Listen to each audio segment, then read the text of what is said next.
Сиздердин назарыңыздарда Кубанычбек Аркабаевдин «Эненин эрдиги» аттуу кур чокуялуу баянынын 2 китебинин 4 бөлүмү. Окуп аудиолоштурган Жылдыз Турсунбаевна. Ушундан 10 күн өткөн соң Даана эртең менен жумушуна келип, сулуулук салонуна кирип барат деле бейтааныш номурдан бирөө чалып алса, эркектин коңур үнү угулду. «Даана, артыңды карачы». Ал эрксизден артка имериле берип, жолдун берки четинде апакай роза гүлдөрүн алдына кармап, жылмая карап турган Акбарды көрүп селее түштү. Ал берки арыктан аттап, өзүнө жеткиче сынаакы көз жүгүртүп алган Даана Акбар башынан бутуна чейин чыштай жаңы кийингенин, келбеттүү жүзүнөн сергектик сезилип, чачы менен сакал муруту гана өсүп, көзүнүн үстүнө өзү коюп берген жасалма калдын өңү өчө түшкөнүн байкады. Жетип келген ал колундагы гүлдөрүн ийиле берип сунуп, Даана тартына түшүп алганда Акбар аны 2 колу менен карыдан алып, жаагынан акырын өөп койду. «Кайда жүрдүң? Эмнеге жоголуп кеттиң?» деди ушул 10 күн 10 жылдай сезилген Даана таарынычтуу түрдө. «Кечирип койчу, келип жолукканга чолоом тийген жок, жалаң жол үстүндө жүрдүм. Телефон чалып кабарыңды айтып койгонго жараган жоксуң. Телефонум жок болчу, анын үстүнө сен номуруңду билчү эмесмин», деп жигит актанымыш этти. «Калп айтпачы, азыр чалдың го?» таарынычтуу үн катты Даана. «Жана Баястанга чалып, ошондон алгам номуруңду. Өзүң кандай жүрөсүң? Жумушка автобус менен барып келип жүдөгөндүрсүң. Машинаңды сагынгандырсың. Ал тигине», деп Акбар жолдун аркы өйүсүнө кол шилтеди. «Сагынганды айтпа. Ага аябай көнүп алыптырмын. Автобуска түшкүм келбей жалаң такси менен жүрдүм». «Даана, машинаң экөөңөргө чоң рахмат. Аны мен кожойкесине кошуп жакшы көрүп калдым. Чоң жакшылык кылдыңар». «Эч нерсе эмес». Ушинтип сүйлөшкүчө жолдон өтүп машинага келип отурушту. Даана машинасынын ар жак бер жагын сыйпалап, урулунан кучактап, ээгин жөлөдү. «Машинаң ак жолтой жалаң жакшылыктын үстүндө жүргөн жакшы унаа экен. Бирөөлөрдүн ажаатын ачтым, өзүм дагы жакшы акча иштеп таап алдым. Жакшы болуптур, ишиң жүргөнү көрүнүп турат. Баягы сен ачкычыңды карматып коюп кетип калганыңдан кийин уктап эс алып, автобекеттеги таанышыман такси деген жазуусу бар шашка сурап барсам, ал андай оокатты таап бере албаганы менен «Ошко барып келбейсиңби? Болгондо да алайга кардар бар», деп калды. «Аргам кетип тургандыктан ойлонбой туруп эле барам», дедим. Көрсө Бишкектен табышып, жашап алган 2 жаш ал жоруктарын билип калган ата-энелеринин урушуусу менен шашылыш айылга кетип баратышыптыр. Бирок жол кереге акчалары тартыш болгондуктан эч ким албай жатыптыр. Анын үстүнө Алай деген жердин түбү болгондуктан ал жактарга баргысы келбеген таксисттер аларды Ошко эптеп жетсеңер, андан ары оңой эле кетесиңер, деп ынандыргандары менен экөөнүн Ошого да акчалары жетпейт экен. Бул шаардан безип кетким келип жаткан жаным эч нерсеге карабай туруп макул болуп жолго чыктым. Баягы сен көргөндөй жүдөп тургандыгымдан улам тигилерден аз-маз акча алып, Ош базардан чоң өтүгүмдүн ордуна арзан ботинке, айрык шырмалымды чечип ыргытып, эски кийимдерди килдеп саткан дүкөндөн түзүгүрөөк куртка алдым да тигилердин болгон акчасына майды толтура куюп, «Кайдасың Алай?» деп жүрүп кеттим. «Машинаң тың экен, орто жолго таштабай жакшы жеткирди. Аял алып бараткан жигит менен анын жолдошу ыр күүгө жакын шайыр жигиттер экен, узун жолду кыскартып зериктиришкен жок. 2 жаштын чакан айылы бизди той кылып тосуп алышып, жаштардын ата-энеси мени да жакшы сыйлап, жеткирген акыма асыл тукум чоң кочкор салып беришти. Ошол алайдын борборунан эле Бишкекке чейин жүргүнчү чыгып мага оңтойлуу болду. Антпесе Оштун унаа бекетине таксисттери чоочундарды киргизишпейт экен. Мен алиги кочкорду алгым келбей атып алдым эле, көрсө туура кылыптырмын. Ошто мындай кочкорлор бааланат экен. Ойлогонумдан да кымбат саттым. Ошентип акчалуу болуп Бишкекке келсем, баягы таанышым алыскы Караколго жүргүнчү таап берип, жакшы жеткирип, ал жактан да бош келген жокмун. Кечээ сага келейин деп жатсам, Кочкорго кардар чыгып түндөп барып келдим. Машинеңиз экөөңүздөргө чоң ыраазычылык билдирем. Мендей жашоосун жаңы баштап жаткан адашкан адамга жакшы көмөк көрсөттүңүздөр. Үстүмдү жаңыртып, телефонго жеткидей сизге гүл белек кылгыдай акча иштеп таап алдым. Даана, билесиңби? Бул акча мен үчүн банк тоногуч досторумдун эч катыштыгы жок иштеп табылганы үчүн кымбат. Ошон үчүн аз болсо да аш болумдуу жана берекелүү болуп жатат. Эми ижарага машина чыккыча өзүңүздүн жеке айдоочуңуз боло турсам каршы эмессизби? Каршымын. Алдагандай өскөн чачыңыз менен, серпиле элек сакал мурутуңуз менен мендей шаарда сулуулук салонун кармаган чоң чач тарачтын айдоочусу болгонуңуз уят. Менин болсо сендей чач өсүп, сакал муруту иреттелбеген кишилерди көрсөм колуң кычышат. Бас, чач тарачканага өз кол менен сулуулайын. Жарайт ханышам, сиздин сөз эми эки болбойт. Бир аздан кийин Даана айткандай сулуулук салонунан сулууланып чыккан Акбар таксисттик жумушун аркалап шаар кыдырып кетип, бул жерге кайра кечте келип, Даананы үйүнө жеткирип барып, машинесин эшиктин алдына коюп кирип кеткен бойдон кийинки күндүн чоң шашкесине чейин чыккан жок.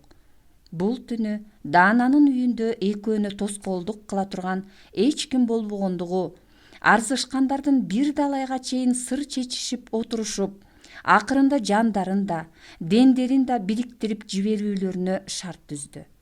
Ошол түндөн бир айга чукул убакыт өткөн соң, шаардын чакан кафелеринин биринде Акбар менен Даана жалаң эң жакын деген гана адамдарын чакырып, кичинекей тойчук өткөрүп, бата алып түбөлүккө баш кошушту.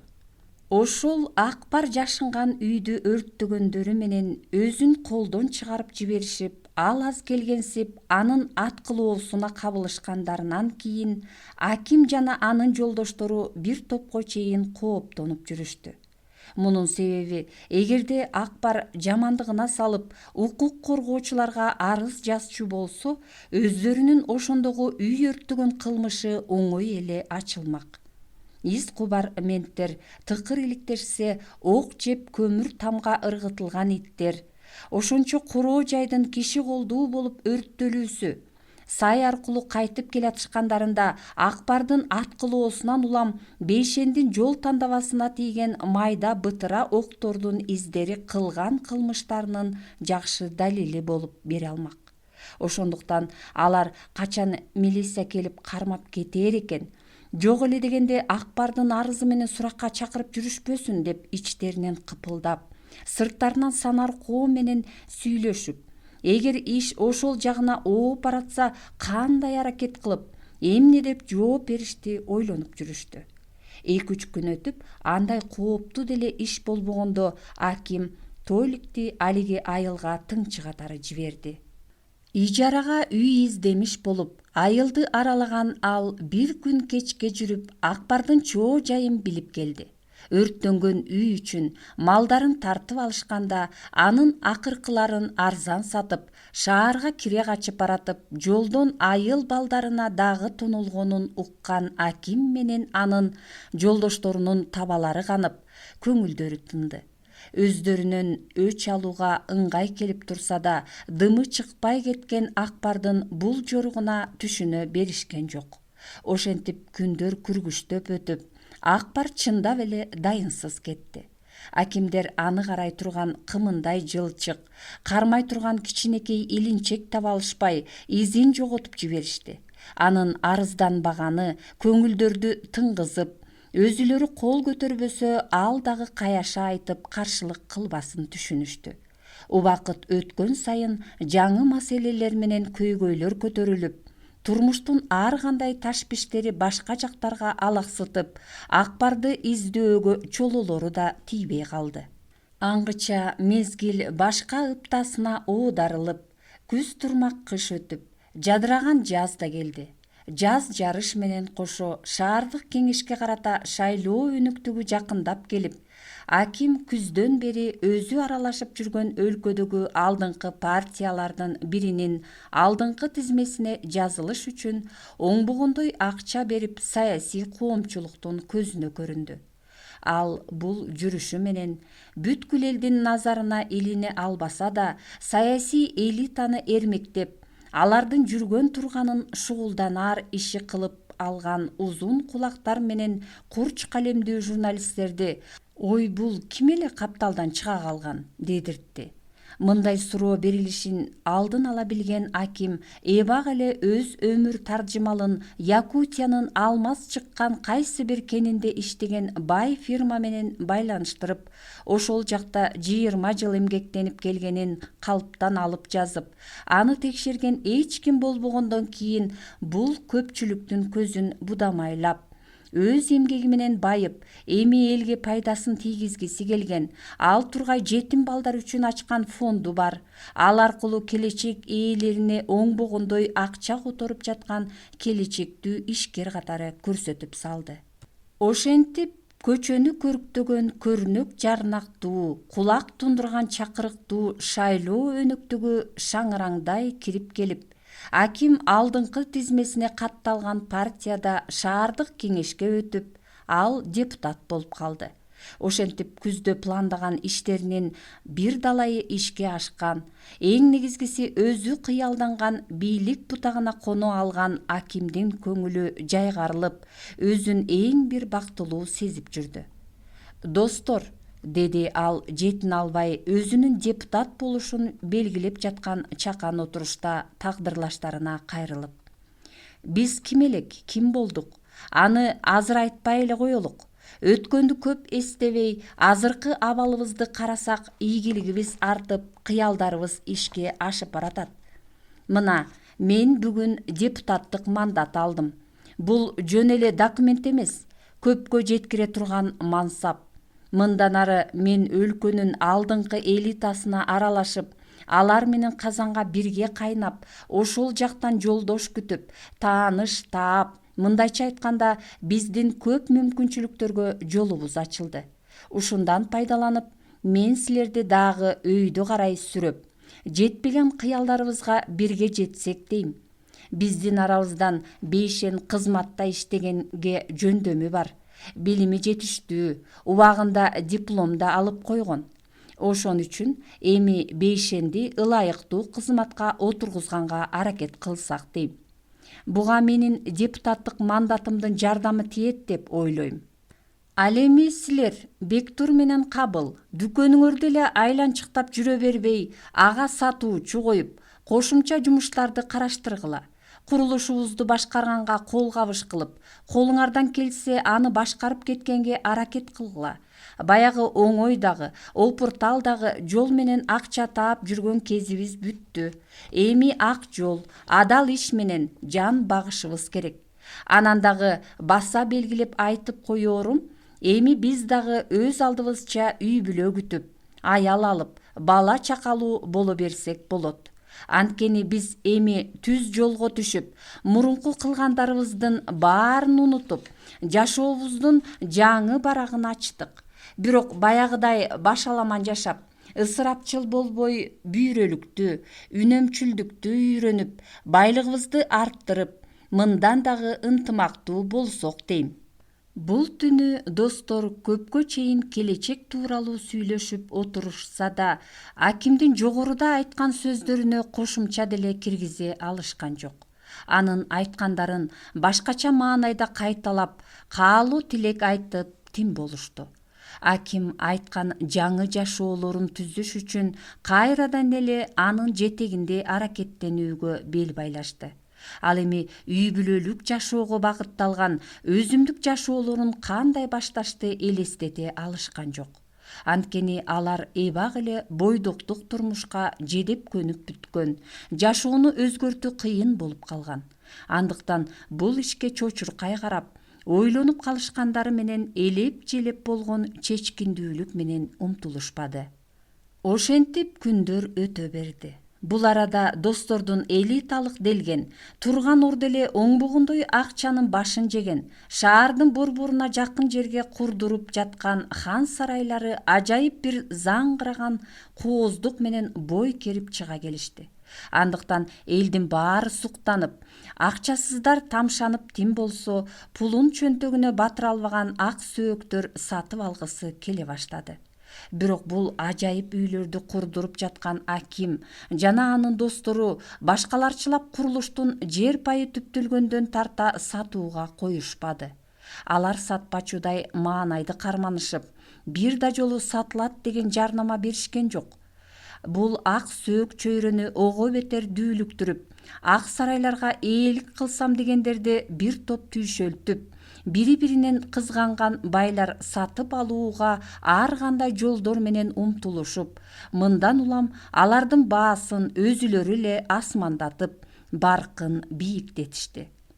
Акимдер сатууга деле болсо ашыгышпагандыктан бул хан сарайларга куда түшкөндөрдүн катары ого бетер калыңдап, алардын эң кудуреттүү делген, колунда батпаган байлыгы, бийик бийлиги барлар акимдин өзүнө кандайдыр бир жолдор менен чыгышып, бул шаардык кеңештин шайлоосунда көзгө көрүнгөн депутат жана келечектүү ишмер катары тең ата сүйлөшүп, каалаган баасын беришип, кымбат сатып ала башташты.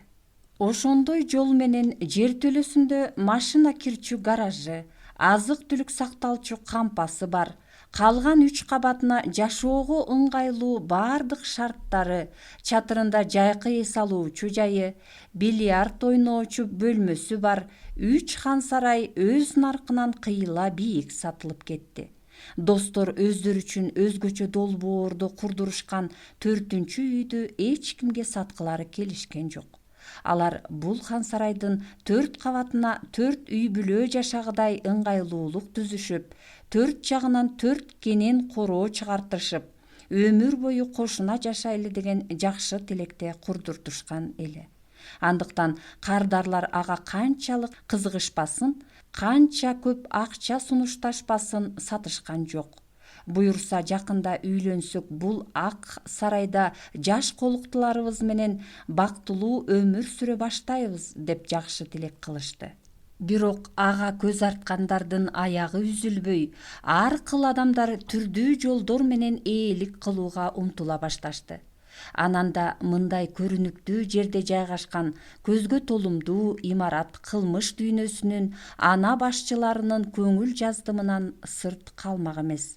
Ушул жылы орус мафиясынын колунан таажы кийип келип, өлкөнүн кара тарабын калчай баштаган Череп аттуу каймана аты бар кылмыш дүйнөсүнүн аталыгынын дагы бул кооз курулушка кызыгы артып, анын кожоюндарына өз өкүлүн жиберди.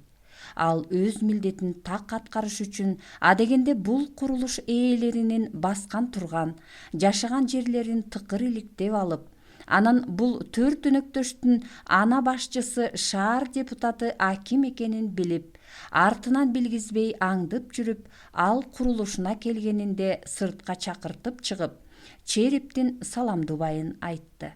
Аким мындай болоорун алдын ала божомолдоп, ага даярданып да жүргөн.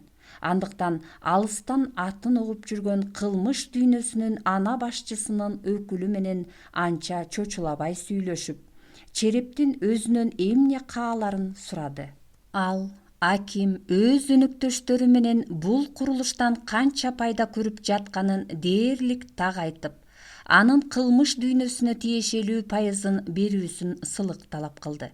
Ичинен жини келсе да, сыртынан сыр алдырбаган аким мындай сумма көбүрөөк экенин айтты. Өкүл бул өзү койгон баа эмес экенин, муну азайтыш үчүн Черептин өзү менен сүйлөшүшү зарылдыгын билдирди. Андай болсо, кылмыш аталыгы менен жолугуп, сүйлөшүүгө даярдыгын айтып, муну анын өкүлү катары өзү уюштурушу керек экенин талап кылды. макул болгон өкүл башчысына билдириш үчүн жөнөп кетип, 2 күндөн кийин акимге чалып, череп менен жолугушчу жер менен убакытты айтты. Алар шаар четиндеги жайкы кафеге чакырышыптыр акимди. Ал бейшенди ээрчитип барды. Жаңы ачылып кардарлары али сейрек жайкы кафенин сыртындагы көлөкөлүү бактын алдында череп 2 жигити менен күтүп отуруптур. Акимдер келгенде череп ордунан козголбой мисирейип туруп, колун солдойто сунуп саламдашып, учурашканы менен 2 жигити илберинки кыймылдап, ордуларынан тура калып орун беришти. Аким бул жанындагы жан жөкөрлөрүнөн айырмаланып, көзүнө кара көз айнек, башына баш кийим кийбеген, ошонусу менен өтө сүрдүү көрүнгөн кылмыш дүйнөсүнүн аталыгына бир көз жүгүртүп алып эле анын череп деген кайманаты кайдан келгенин түшүнө калды. Анын бет түзүлүшү кубакай жана жука терилүү, көзү чоң болгону менен чүңүрөйүп ичине кирип, тысырайган башында бир чымчым түк жок болгондуктан бир караганда куураган баш сөөккө окшоп кетет экен. Каралар берекелүү жайылган дасторконго кароону ишарат кылышты эле аким менен бейшен андан аз-маз ооз тийип, сунулган ичкиликтен сылык баш тартып, үнүн жасай беришип, көп күткөндөй тарис көрсөтүшкөндө череп жигитине баш ийкеп ал сөз баштады. Биздин салган салык силерди эмнеге канааттандырбай жатат? Канааттандырарын канааттандырат, бирок ал мындан да көбөйүп кетпейт деген кепилдик бере аласыңарбы? Деди аким черепти тике карап. Ал көз кыйыгы менен жигитин карап койду эле анысы түшүндүрө кетти. Биз баардыгын эсептеп чыгып, жанагы хан сарайлардан тапкан кирешиңерден өз үлүшүбүздү талап кылып жатабыз. Андан ашыкты силер беребиз десеңер да албайбыз. Мындан баш тартсаңар башкача сүйлөшөбүз. Бирок анда биз талап кылгандан да көбүрөөк чыгым болуп каласыңар. Силерди түшүндүк, айтканыңарды деле берели деп жатабыз. Бирок силерден кутулгандан кийин дагы башкалар ушинтип салык салып келсе кантебиз? Кайсы башкалар? Түшүнбөй калды черептин желдети. Силер сыяктуу каралар. Бул жерде, ушул мамлекетте мыйзамдуу каралар бизбиз, деп жактырбаңкы түрдө кесе жана баса айтты тиги. Москвадагы каралар ынтымакташкандыгынан таажы кийип бекитилгенбиз. Ошон үчүн бул жердеги майда чүйдө бандалар бизге баш ийиштери керек. Каш кайыргандарын аяосуз жок кылабыз. Андыктан коркпой эле койгула. Демек, бирөөлөр тийишсе, силерге кайрылышыбыз керек экен да. Албетте, бизге баш ийип, салыгыбызды төлөгөндөрдү башкалардан коргоп алабыз. Аныңар жакшы экен, деди бейшен сөзгө аралашып. Силердин бул шартыңарга макулбуз. Айтканыңарды беребиз. Акыркы суроом бар. Башка дагы каракчылардан коргой аласыңарбы? Кайсы каракчылардан? Чиновниктер менен кызылдардан. Сен кызык экенсиң, алардын иштерине аралаша албайбыз да. Анткени алардыкы мыйзамдуу, ар ким өз аймагын билиши керек. Эгер алардыкы мыйзамсыз болсочу, өзүнө эч качан мындай суроо берилбегенсип тигил ойлоно түштү. Кызылдар мыйзамсыз түрдө кысым кылышса, бизге кайрылгыла, деп череп биринчи жолу үн катканда добушу кургак жана жагымсыз угулду. Жакшы болот, силердин айтканыңарды беребиз. Кете берсек болобу? Деп аким ордунан турду. Болот, өкүм унчукту череп. Череп башчылык кылган кылмыш дүйнөсүнүн акимдерге салган салыгы шаар борборундагы бир бөлмөлүү батирдин наркы болчу. Достор чогуу отуруп кеңешкендеринде Бектур менен Кабыл эч нерсе бергилери келбей, кур намыска алдырышып, ишти кара күч жана курал менен чечип көнгөн жандары бул зордукчулдарга согуш ачууну демилгелешти. Буларга караганда акыл менен амалга таянып иш кылган аким менен бейшен экөөнү алыңарга карап иш кылбайсыңарбы? Биздин аларга алыбыз жетпейт, деп кагып коюшту. Чынында күч тең эмес эле. Бүткүл дүйнөлүк каралар шериктештигинин мүчөсү болуп, мамлекетти көмүскө тараптан башкарып коюу мүмкүнчүлүгү бар уюшкан кылмышкерлерге кара күч менен каршы чыгып согуш ачуу акылсыздык болмок. Андыктан черептин салган салыгын канчалык ич оорутушса да төлөп берип кутулушту. Алар эч качан минтип берип көрүшкөн эмес эле. Андыктан салдырган хан сарайларынан тапкан кирешелеринин жанында бул чыгым шоона эшпесе да ичтери ооруп, кара дүйнөнүн ана башчыларына тиштерин кайрап, оңтою келсе өч алууну күсөп калышты. Бирок бул да эч нерсе эмес экен. Өз жандарына чактап салган ак сарайларына көз арткан милиция аракетинин жанында черептин өкүмдүгү шоона эшпей калды. Шаар борборунан бир жылдын аралыгында заңгырай өсүп чыккан аким жана анын тагдырлаштарынын ак сарайларына катуу кызыккандардын бири ички иштер министрлигинин экономикалык кылмыштарга каршы бөлүмүнүн башчысынын орун басары Касым Каламбеков болчу. Анын үйү ушул арада болгондуктан күнүгө бул курулуштардын жанынан өткөн сайын алардын тез жана көркөм курулуп жатканына суктанып коючу. Ошентип жүргөнүндө буларды курдуруп жаткан ишкерлер балдар үйүндө чогуу чоңоюп, кийин өз киндиктерин өздөрү кесишип, тетигил Якутиянын кендеринде 10 жылдап иштеп жүрүшүп, азап менен байлык топтоп келген жигиттер экенин укту. Алардын бирөөсү өз убагында кендин жетекчилигине илешиптир. Эми болсо шаардык кеңешке депутат болуптур. Касым бул жигиттерге элчилеп суктанып, ыраазы болду. Ошондой эле экономикалык кылмыштарды иликтеген жумушу боюнча кызыгуусу менен шектенүүсү да жаралды. Кантип эле балдар үйүндө чоңойгон томолой жетимдер ушундай ийгиликке жетсин? Сырттан келгендер тургай жергиликтүүлөр оңою менен жете албай турган алмаз алтын кенинин жетекчилигине илешип, ушунча байлык топтой алсын деген суроо анын тынчын ала берип, акыры үстүртөн иликтеп көрсө, чын эле алар 20 жылдай Якутияда иштеп келишиптир. Ар кандай булактардан алынган бул маалыматтар акимдин не бар не жок деген сак сактаган аракети менен маалымат булактарына киргизилген эле.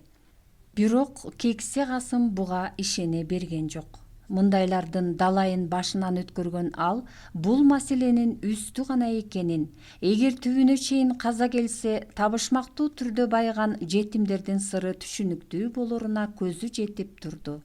Андыктан өзүнүн жардамчысы Айбекти атайылап командировка менен Якутияга жиберип, ал жактан 20 жылдап иштеген жанагыл жетимдердин издерин изилдетти.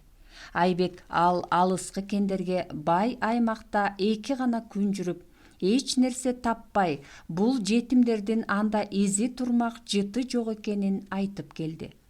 Буга аябай таң калганы менен, бул бир маанилүү нерсенин учу табылганына ичинен кымылдаган Касым акимдердин ишин өзү тыкыр иликтөөгө алып, ушул кийинки 15 жылдан ичинде бул балдар үйүнүн тарбиялануучуларынын кыска убакка туристтик саякаттарга чыкканы болбосо эч жака барбагандары айгине болду. Ушул жерден чыкпай жүрүп эле мынчалык байыгандары ого бетер шектентип, дагы да терең изилдеп, алардын мектеп партасынан чыккандан бери эч бир жерде иштебегени тастыкталды. Чоң кызматтарды ээлеп турушпаса да, же бай атанын балдары болушпаса, же сыртка чыгып иштеп келишпесе, мынча байлык каяктан деген суроо туулуп, тынчын алып жооп издетти. Мындан улам өзү сыяктуу укук коргоо кызматкерлерин мазактагансып, 15-20 жылдан бери капысынан банктарды кылдаттык менен тоноп, тымызын иштеринен илинчек же из калтырбай, ың-жыңсыз жоголуп кетип жаткан айтылуу банда ушулар эмеспи деген ой өзүнөн өзү эле жаралды. Эсептеп көрсө, ошол акчалардын суммасы бул жетимдердин байлыгынын өлчөмү менен жакындашып турду.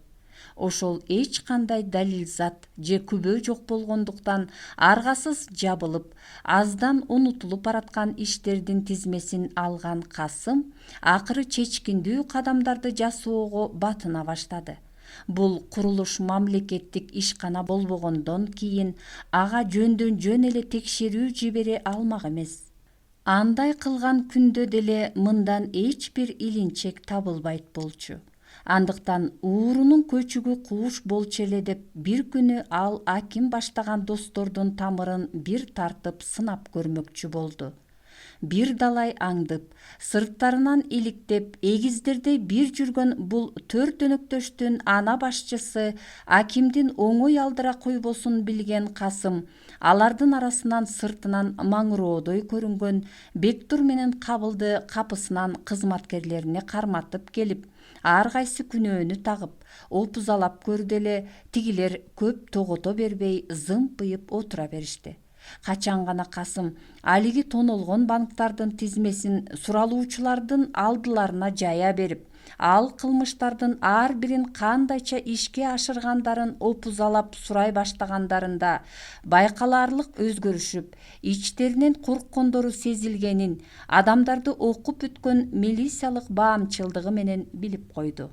Анткени менен Бектур менен Кабыл кийинки кездерде аким кулагына куюп үйрөткөнүндөй бул кылмыштар жасалган кезде Якутияда болгондорун саймедирей тотугушча кайталап туруп алышты. Касым бул экөөнү кылмышка шектүү катары көпкө кармаганга далили жок болгондуктан түштөн кечке чейин суракка алып кое берип жиберүүгө аргасыз болду. Түштөн бери дайындары чыкпай, телефондору өчүк экөө өң алеттен кете кирип келишип, болгон иштин жайын айтып беришкендеринде аким менен Бейшендин да жүрөктөрү түшүп калды. Банктардан оңбогондой акчаларды кылдат тоногондору билинбей калганы аз келгенсип, аларды ийгиликтүү да аш кылып кеткен достор ушул убакка чейин өздөрүнүн кармалбастарына бекем ишенип, мындай болоору үч уктаса да түшкө кирген эмес эле. Андыктан алгач ден дароо болуп отуруп калышып, анан аким эки досунан иштин чоо жайын майда чүйдөсүнө чейин сураштырып көрүп, анан бул кылмыш иликтөө органдарынын өздөрүн күнөөлөөгө эч кандай далилдери жоктугун, бул жөн гана опуза экенин түшүнүп, жүрөгүн басып кандай кылышты ойлонуштуруп, достору менен бир далайга акыл калчап кеңешип отуруп, эртеси күнү ички иштер министрлигине өзү бармай болду. Касым Каламбеков аны эртеси түштөн кийин кабыл алды. Депутат деген мейли шаардык болсо дагы бийликтин бир бутагынын өкүлү эмеспи? Андыктан Касым акимди жылуу тосуп алып сылык мамиле кылды. Аким дагы сыпайылыктан четтебей, кечээ күнү эки досун эмне себеп менен кармап келип суракка алганын сурады. Касым канча бир жылдан бери бир банда өлкөнүн банктарын тоноп, бирок таптырбай жүргөнүн айтып, ал тургай алардын кылмыштарынын тизмесин жайып көргөзүп, мындагы каржы мекемелери качан кандай шартта тонолгонун баяндап, бул иштерди иликтөө алигиче өндүрүштөн алынбаганын саймедиреди. Андыктан өлкөнүн ар бир жараны баюуга укуктуу болгону менен ал байлыктардын адал табылганын тиешелүү кызматтын алдында тастыктап бериши керек экенин, ошондон улам досторун суракка алганын, бирок алар тапкан кирешелеринин эсебин чыгарып бере албай шек алдырып жатканын айтты Касым. Бул тизмеде достору менен ушунча жылдардан бери жасаган кылмыштары толук жазылганын бир көз жүгүртүп алып, алардын арасында өздөрүнө тиешелүү эмес тоноолор да жүргөнүн көрүп, дагы бир жолу бул жөн гана опуза экенине көзү жетти акимдин. Антсе да Якутиянын кендеринде көп жыл иштеп байлык топтодук деп коомчулукка айткан жомогун бул милиция чиновниги өз кызматкерлери аркылуу эбак текшерип, ал калп болуп чыккан соң ушул кадамга барып жатканын болголоп, андан улам достору менен жаш кездеринде тоодогу эски шаардын чалдыбарын аңтара казып жүрүп, чоң салмактагы таза алтын куймаларын таап алып, азыркы убакка чейин акырындан өткөрүп жүрүшүп, ушул даражага келип, бул эбегейсиз байлыкты топтогондорун сыр кылмыш этип айтып, ал эми Якутия тууралуу айтылгандар чындап эле ойлорунан чыгарылганын, аны өзүндөй болуп бул байлыктын кайдан чыкканын сурагандар үчүн апырта айтып коюшаарын мойнуна алып, мурункудан да өткөн калпты катырды. Бирок Касым Каламбеков буга ынангандай түр көргөзө баш ийкеп алып, ал алтындын таза салмагын сурады эле аким ойлонбостон 15 килден бир аз ашыгыраак болгонун айта салды. Каламбеков мамлекеттин аймагынан табылган бул сыяктуу баалуулуктар элдин байлыгы экенин, ал ошол табылары менен мамлекетке өткөрүлүп берилиши керек экенин, ал эми анын канча бир пайызы гана табуучуларга кайтарылаарын мыйзамдын калың китебин аңтара барактай карап, андай кылынбачу болсо анын баланчанчы беренеси боюнча иш козголоорун билдирди. Аким Кепурулу өзү ойлогон талапка ооп баратканын сезип, эми тоготпогондой түр көргөзүп, ал алтындардын баары акчага жана башка баалуулуктарга айланып кеткенин, андыктан эми эч ким өздөрүнүн алтын куймаларын таап алганын тастыктай албастыгын, андыктан анын өзүнүн эч нерседен коркпостугун кыйытты.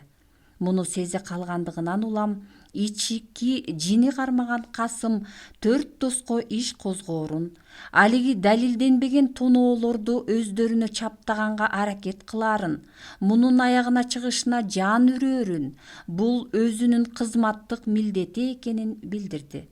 Бул милиция чиновнигинин кайра тартпаска тырышып, карайып алганын байкаган аким аз-маз жумшара түшкөндөй кебете көргөзүп, муну дагы жакшылап талкуулап сүйлөшкөнгө убактысы аз болуп жатканын айтып, жолугушууну кийинки күнгө жылдырып, эртеси өзү чалып, ошол арадагы кафелердин бирине чакырды.